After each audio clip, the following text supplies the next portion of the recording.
السلام علیکم ورحمۃ اللہ وبرکاتہ۔ ناظرین، ہم آج کی اس کہانی میں وہ تاریخی خطاب بھی سنائیں گے جو حضرت ابو عبیدہ رضی اللہ عنہ نے مسلم سپاہیوں کے درمیان کھڑے ہو کر کیا، جسے سن کر اسلام کی سپاہیوں کے اندر ایسا ولولہ اور جوش پیدا ہوا کہ وہ پہاڑوں سے ٹکرانے پر آمادہ نظر آنے لگے۔ تو بغیر کسی تمہید کے سنیے قسط نمبر 17 آپ کی سماعتوں کے حوالے۔ بسم اللہ الرحمن الرحیم۔ ادھر روحا میں ہرقل کے شاہی خاندان کے اتنے زیادہ افراد میں صرف ایک عورت تھی جو شارینہ کے لیے پریشان تھی، وہ تھی اس کی ماں۔ وہ روتی اور آہیں بھرتی تھی، اسے اتنا یقین ضرور تھا کہ شارینہ اغوا نہیں ہوئی اور قتل بھی نہیں ہوئی۔ وہ اپنی بیٹی کے خیالات و جذبات کو سمجھتی تھی۔ وہ یہ بھی سمجھ گئی کہ شارینہ کو یہ مسلمان قیدی اچھا لگا ہوگا اور اسے رہا کروا کے اس کے ساتھ چلی گئی ہے، لیکن شارینہ زندہ بھی تھی تو ماں کو تو نہیں مل سکتی تھی۔ ہرقل شارینہ کا اگر باپ نہیں تھا تو اس کی ماں کا خاوند تو تھا، لیکن اس نے ایسی بے رخی کا مظاہرہ کیا تھا جیسے شارینہ کے ساتھ اس کا کسی بھی قسم کا تعلق نہ تھا۔ ویسے بھی شارینہ کی ماں ہرقل کے کام کی نہیں رہی تھی۔ وہ اپنی نوجوانی اور جوانی ہرقل پر قربان کر چکی تھی۔ اس وقت شارینہ ہرقل کے دل یا ذہن میں داخل ہو نہیں سکتی تھی، کیونکہ ہرقل کے اعصاب پر اور سوچوں پر شکست غالب آ گئی تھی، اور وہ سوچ سوچ کر تھک گیا تھا کہ شکست کو اسی مرحلے پر کس طرح روک لے اور پھر شکست کو فتح میں کس طرح تبدیل کرے۔ کوئی راستہ نظر نہیں آ رہا تھا۔ شارینہ کی ماں جب اس کی گمشدگی کی اطلاع ہرقل کو دینے گئی تھی تو ہرقل نے اسے ٹالنے کے لیے بے رخی کی تھی۔ اس نے کچھ اس طرح کے الفاظ کہے تھے کہ جانے والوں کا مجھے غم نہیں، میں آنے والوں کا انتظار کر رہا ہوں۔ شارینہ کی ماں یہ الفاظ سن کر ہرقل کے کمرے سے نکل گئی تھی۔ وہ کون تھے جن کے متعلق ہرقل نے کہا تھا کہ وہ آنے والوں کا انتظار کر رہا ہے؟ اس سوال کا جواب تاریخ میں موجود اور محفوظ ہے۔ مؤرخین نے ہرقل کی اس وقت کی بےتابیاں اور خیالوں کی قلع بازیاں قلم بند کر لی تھی اور کچھ سینہ بسینہ آج کے دور تک پہنچی۔ یہ پہلے بیان ہو چکا ہے کہ ہرقل کی اتنی کثیر فوج ہر میدان میں قلیل تعداد مجاہدین اسلام سے شکست کھاتی پسپاہی ہوتی چلی جا رہی تھی، حتیٰ کہ پورا ملک شام خالی کر گئی اور بحیرہ روم کے کناروں تک جا پہنچی۔ کچھ بڑے قلعہ بند شہر ابھی رومیوں کے پاس تھے، ان میں قابل ذکر انطاکیہ، حلب، مرعش، بیروت ہیں۔ چند اور مقامات بھی تھے جو ابھی رومیوں کے ہاتھ میں تھے۔ ہرقل نے اپنی فوج ان مقامات پر تقسیم کر دی اور حکم یہ دیا کہ اب فوج اکٹھی نہیں بلکہ بکھرے ہوئے ٹکڑوں کی صورت میں لڑے گی۔ اس کی چال جیسا کہ پہلے سنایا گیا ہے یہ تھی کہ اس کے مطابق مسلمانوں کا لشکر بھی بٹ جائے گا اور جو پہلے ہی قلیل تعداد میں ہے اور زیادہ قلیل ہو جائے گا۔ اب خود روحا میں جا پہنچا تھا اور اس کا منصوبہ یہ تھا کہ اس ساری فوج کو ایک مقام پر اکٹھا کر لے اور پھر مسلمانوں کے لشکر کے بکھرے ہوئے ٹکڑوں پر حملہ کرے۔ چال تو بڑی اچھی تھی، لیکن اپنی فوج کو اکٹھا کرنا اس کے لیے دشوار ہو رہا تھا۔ اس نے ان تمام مقامات پر پیغام بھیج دیا تھا کہ فوج روحا میں آ کر اکٹھی ہو جائے۔ ابھی تک کوئی قاصد واپس نہیں آیا تھا۔ یہ تھے وہ لوگ جن کے متعلق اس نے کہا تھا کہ وہ آنے والوں کے انتظار میں۔ اس نے چال تو بڑی اچھی سوچی تھی، لیکن وہ بھول گیا تھا کہ مجاہدین اسلام کے سپہ سالار اور دیگر سالار بھی کچھ عقل رکھتے ہیں۔ اسے ابھی معلوم نہیں ہو سکا تھا کہ عرب کے سپہ سالاروں نے اس کی یہ چال پہلے ہی بیکار کر دی ہے۔ وہ اس طرح کہ ہرقل نے اپنی فوج کو جن مقامات پر بکھیر دیا تھا، مجاہدین اسلام کے سپہ سالار نے اپنے لشکر کو اسی کے مطابق تقسیم کر دیا اور ان مقامات کی طرف بھیج دیا تھا۔ ہرقل کی یہ چال یہاں تک تو کامیاب تھی کہ مسلمانوں کا لشکر اس کی سوچ کے مطابق بکھر گیا تھا، لیکن اسے ابھی یہ بتانے والا کوئی نہ تھا کہ مسلمانوں کے بکھرے ہوئے لشکر نے رومی فوج کو ان مقامات پر روک لیا ہے جہاں ہرقل نے اس کے ٹکڑے کر کے بھیجا تھا۔ ہر مقام پر مسلمانوں نے رومی فوج کے راستے مسدود کر دیے تھے۔ ان مقامات میں سب سے بڑا مقام انطاکیہ تھا۔ ہرقل کو اپنے اس قلعہ بند شہر پر بڑا ہی ناز تھا، ہونا بھی چاہیے تھا، اس کا محل وقوع ہی ایسا تھا کہ اس کے مزید دفاع کی ضرورت ہی نہیں رہتی تھی۔ پھر بھی اس شہر کے چاروں طرف چوڑی اور انتہائی مضبوط اور بلند دیواریں کھڑی کر دی گئی تھیں۔ تاریخ میں لکھا ہے کہ ان دیواروں کی بلندی دیکھنے والوں کو حیران کر دیتی تھی۔ وہ پہاڑی علاقہ تھا اور شہر ایسی جگہ آباد کیا گیا تھا کہ چاروں طرف پہاڑ تھے۔ یوں لگتا تھا جیسے اس شہر کو پہاڑیوں نے آغوش میں لے رکھا ہے۔ شہر تک پہنچنے کے لیے اس پہاڑی علاقے کی بھول بھلائیوں سے گزرنا پڑتا تھا۔ مختصر یہ کہ انطاکیہ شام کا انتہا درجے کا مستحکم، مضبوط اور ناقابل تسخیر شہر تھا۔ یہی وجہ تھی کہ ہرقل کے جو فوجی دستے مجاہدین اسلام کے نعروں اور تلواروں سے بچ نکلتے تھے وہ انطاکیہ کا رخ کر لیتے تھے۔ انطاکیہ کو ہی وہ ایسی پناہ گاہ سمجھتے تھے جس کے متعلق انہیں پورا یقین تھا کہ اسے مسلمان کسی طور فتح نہیں کر سکیں گے۔ اس طرح انطاکیہ میں اس تعداد سے کہیں زیادہ فوج اکٹھی ہو گئی تھی جو عام حالات میں وہاں رکھی جاتی۔ اسلامی لشکر کے سپہ سالار ابو عبیدہ رضی اللہ تعالی عنہ تھے۔ ان کے دست راست خالد بن ولید رضی اللہ عنہ تھے۔ ہم داستان تو کچھ اور سنا رہے ہیں، لیکن تاریخ اسلام کے عظیم سپہ سالار خالد بن ولید کا نام آیا ہے تو بے محل ہوگا کہ ان کا تھوڑا سا ذکر ہو جائے۔ یہاں اتنا ہی بتائیں گے کہ قیصر روم کی فوجوں کے قدم ملک شام سے خالد بن ولید نے اکھاڑے تھے اور یہ تاریخ اسلام کا ایک درخشندہ باب ہے۔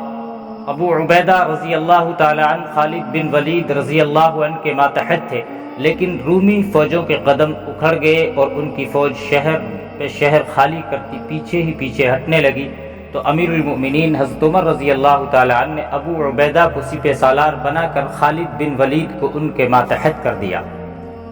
آج ہم احتساب کے نعرے سنتے ہیں تو دھیان خلفائے راشدین کے دور کی طرف چلا جاتا ہے، جب احتساب کے اعلان نہیں کیے جاتے تھے، نہ احتساب کے بیان دیے جاتے تھے۔ اس وقت کسی بڑے حاکم کا احتساب ہو چکتا اور اسے سزا سنا دی جاتی تو قوم کو پتہ چلتا تھا اور سب اپنے اپنے فرائض کی ادائیگی میں مزید چوکس ہو جاتے تھے۔ نظم و نسق اور سزا و جزا کی بڑی ہی واضح مثال خالد بن ولید کی ہے۔ مختصراً یہ واقعہ اس طرح ہوا کہ خالد بن ولید نے ایک شاعر کو 10,000 درہم انعام دے دیا تھا۔ اس کی اطلاع امیر المؤمنین حضرت عمر رضی اللہ تعالی عنہ کو مل گئی۔ انہوں نے اسی وقت قاصد بھیجا کہ خالد بن ولید کو باقاعدہ گرفتار کر کے مدینہ لایا جائے۔ وہ خالد بن ولید ہی تھے جن کی عسکری فہم و فراست اور بے مثال شجاعت کی بدولت آدھا ملک شام مجاہدین کے قبضے میں آ گیا تھا اور رومی فوجیں کسی نہ کسی مقام پر جم کر لڑنے کے لیے یکجا اور منظم ہو رہی تھیں۔ جنگ ایسے عروج پر جا پہنچی تھی جہاں ذرا سی بھی کوتاہی یا کم فہمی سے پانسا پلٹ سکتا تھا۔ جنگی امور کے غیر مسلم مبصر لکھتے ہیں کہ ایسی صورتحال میں خالد بن ولید جیسے قابل جرنیل کو ذرا سی غلطی پر پیچھے بلا لینا بہت بڑی جنگی لغزش تھی، لیکن حضرت عمر رضی اللہ عنہ قوم میں ڈسپلن قائم رکھنا چاہتے تھے۔ انہوں نے یہ خطرہ مول لے لیا کہ خالد بن ولید کو سپہ سالاری سے معزول کر کے مدینہ بلا لیا اور ان کی جگہ ابو عبیدہ کو سپہ سالار بنا دیا۔ ان کا موقف یہ تھا کہ آج ایک سپہ سالار نے خلاف دین حرکت کی ہے تو کل یہ بدعت نیچے کے درجوں تک آ جائے گی اور اس کا نتیجہ یہی ہوگا کہ اسلام کی پھیلتی ہوئی سلطنت سکڑنے لگے گی۔ امیر المؤمنین نے خالد بن ولید سے کہا کہ تم وہ وقت بھول گئے ہو جب ہم لوگ بڑی مشکل سے 2 وقت کی روٹی کھاتے تھے، اور آج تم نے ایک شاعر کو 10,000 درہم انعام دے دیا ہے، اور انعام اس وجہ سے دیا ہے کہ اس نے تمہاری تعریف میں شعر کہے ہیں۔ خالد بن ولید نے اپنی صفائی میں کہا کہ انہوں نے یہ رقم اپنی ذاتی جیب سے دی ہے۔ حضرت عمر رضی اللہ تعالی عنہ نے کہا کہ تم نے اگر اپنی جیب سے یہ رقم دی ہے تو یہ اسراف یعنی بے جا فضول خرچی ہے، اور اگر تم نے یہ رقم مال غنیمت میں سے دی ہے تو یہ بددیانتی ہے۔ خالد بن ولید کے کردار کی عظمت دیکھیے کہ وہ اس قدر طاقت حاصل کر چکے تھے کہ واپس جا کر شام میں اپنے مفتوحہ علاقوں میں خود مختاری کے اعلان کر سکتے تھے، لیکن انہوں نے ایسا سوچا ہی نہیں، اور امیر المؤمنین نے انہیں معزولی کی جو سزا سنائی تھی وہ سر تسلیم خم کر کے قبول کر لی۔ امیر المؤمنین کے حکم سے خالد بن ولید اپنے محاذ پر واپس چلے گئے، مگر اب وہ اپنے لشکر کے سپہ سالار نہیں تھے، بلکہ ابو عبیدہ کی ثواب دید پر چھوڑ دیے گئے تھے کہ وہ انہیں جس طرح چاہیں استعمال کریں۔ غیر ملکی تاریخ نویسوں اور مبصروں نے لکھا ہے کہ مسلمانوں کی فتوحات کا اصل وجہ یہی تھی کہ ان میں ڈسپلن تھا اور دیانتداری تھی۔ وہ خدا کے نام پر لڑتے تھے اور خدا کے دکھائے ہوئے راستے پر ہی چلتے تھے۔ سزا اور جزا اور عدل و انصاف کے معاملے میں کسی کا درجہ نہیں دیکھا جاتا تھا۔ انطاکیہ میں رومی فوج کی تعداد بے انداز ہو گئی تھی اور شہر کا دفاع بھی غیر معمولی طور پر مستحکم تھا۔ ادھر مجاہدین اسلام کی تعداد بہت ہی تھوڑی تھی اور جو تھی وہ بھی مسلسل پیش قدمی اور لڑائیوں کی وجہ سے تھکی ماندی تھی۔ ان احوال و کوائف میں ابو عبیدہ نے خالد بن ولید اور دوسرے سالاروں سے مشورہ کر کے فیصلہ کر لیا کہ انطاکیہ کو محاصرے میں لے لیں گے اور رومیوں کی اس فوج سے ہتھیار ڈلوائیں گے۔ مظاہر یہ ممکن نہیں تھا، لیکن ابو عبیدہ نے اپنے لشکر کو اکٹھا کر کے کہا کہ اس زہریلے ناگ کو اگر ہم نے سستانے کی ذرا سی بھی مہلت دے دی تو یہ تازہ دم ہو کر ایسا جوابی حملہ کرے گا کہ اپنی پسپائی کو پیش قدمی میں بدل ڈالے گا۔ اسلام کے پاس بانو سپہ سالار ابو عبیدہ نے اپنے لشکر سے کہا، یہ نبیوں اور پیغمبروں کی سرزمین ہے، اس سرزمین پر اللہ کی رحمتیں نازل ہوئی ہیں اور ہوتی رہیں گی، لیکن شرط یہ ہے کہ ہم اللہ کے اس پاک خطے سے ناپاک لوگوں کو بے دخل کر دیں۔ ادھر تمہارے بھائیوں نے آتش پرستوں کا صفایا کر دیا، ادھر ہم نے ابھی اپنا فرض پورا نہیں کیا۔ اپنے آپ سے پوچھو کہ اللہ کی بادشاہی اچھی ہے یا گنہگار انسانوں کے خاندان کی بادشاہی؟ ہمارا یہ ایمان ہے کہ ہم اللہ کی بادشاہی چاہتے ہیں، یہی ایک ذریعہ ہے جو انسان کو انسان کی غلامی سے نجات دلا سکتا ہے۔ یہ مت سوچو کہ یہ رومی عیسائی ہیں اس لیے یہ اہل کتاب ہیں۔ ان لوگوں کی حقیقت یہ ہے کہ حضرت عیسیٰ علیہ السلام کے پیروکار ہیں، لیکن حضرت عیسیٰ علیہ السلام کی تعلیمات کے بالکل الٹ چلتے ہیں۔ روم کا ایک شاہی خاندان ہے جو اللہ کے اس پاک خطے کو اپنی بادشاہی میں شامل کیے ہوئے ہے۔ یہ اللہ کے دین کے سب سے بڑے دشمن ہیں۔ تم انہیں یہاں تک شکست پہ شکست دیتے چلے آ رہے ہو، مگر اب وہ ایسی پناہ میں پہنچ گئے ہیں جو بظاہر ناقابل تسخیر ہے۔ میں تمہیں اتنی خطرناک جنگی مہم میں جانے کا حکم نہیں دے سکتا کیونکہ یہ مہم خون اور جانوں کے نذرانے مانگتی ہے۔ آج تم یوں سمجھ لو کہ اللہ تمہیں براہ راست حکم دے رہا ہے کہ ان پہاڑوں کو ریزہ ریزہ کر دو جنہوں نے دین الہی کے دشمنوں کو اپنی پناہ میں لے رکھا ہے۔ ابو عبیدہ نے اپنے اس تاریخی خطاب میں اور بھی بہت کچھ کہنا تھا۔ مجاہدین اسلام کو ایسے جذباتی خطاب کی ضرورت کم ہی محسوس ہوا کرتی تھی۔ وہ ایمان کے پکے اور شمع رسالت کے صحیح معنوں میں پروانے تھے۔ ان کے دلوں میں کوئی شک نہیں تھا۔